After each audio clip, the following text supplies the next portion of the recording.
don't want to know. Must I look up like that? Can't adapt What was the question again? the past. And He was unlike anyone I'd ever got to know, and he was just such a gentleman from the first day that won me over. I thought she was very pretty, so I had to work quite hard to get her to see my case.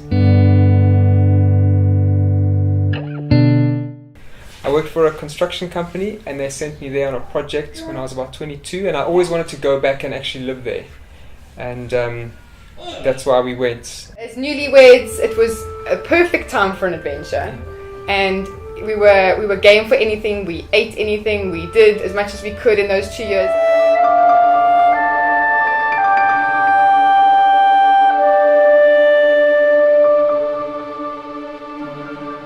We really got used to life in China, just the two of us, but once we had our family, there were lots of extra complications that we didn't foresee.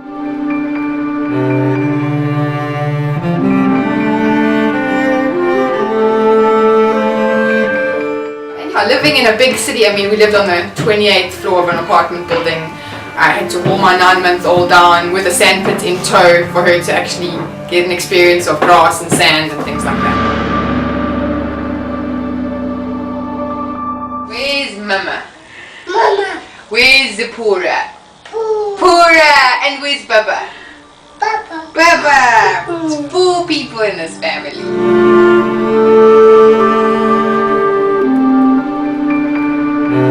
Children became very adaptable. We became very adaptable and transitioned into different places. We traveled a lot as a family, you know, even with the young children, and so those gave us very rich experience.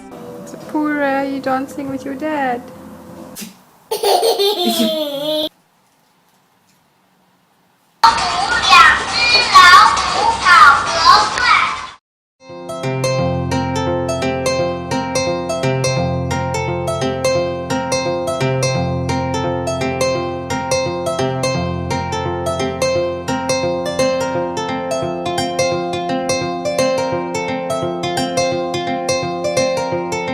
So the reason why we decided to come back to South Africa was because we never intended to stay in China permanently. It was an experience. 6、7、8、9、10。 But one of the things we didn't want to lose in coming back is our children had started learning the language in China, and we wanted them to continue that when we got back to South Africa.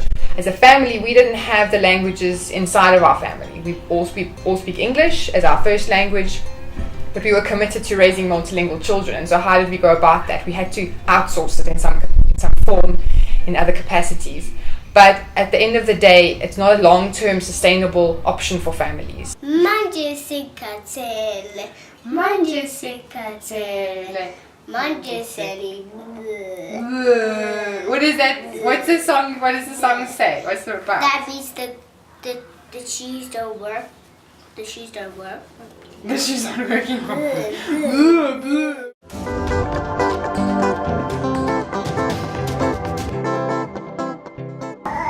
帽子，答对了，帽子要放哪里？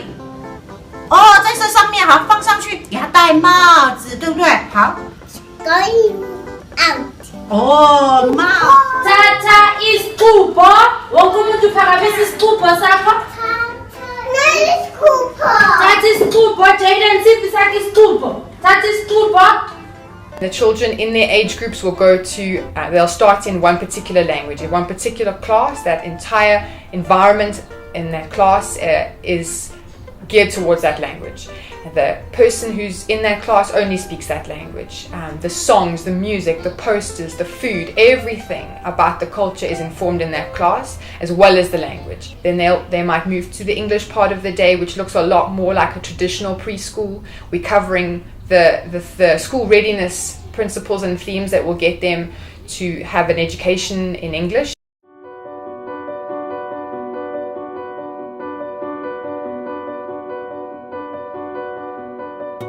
But the skills they're learning are not just language skills, but also skills in how to adapt to different cultures, how to be aware, just opening up their eyes that not everyone is the same as me. My biggest wish for LinguaMites is that it would have far-reaching impact. You know, our vision is to raise a multilingual generation. The next generation will do better. South Africa would be changed, and the education system would be revolutionized because we have tackled some of the fundamental things that divide us, language being one of them. Trilingualism.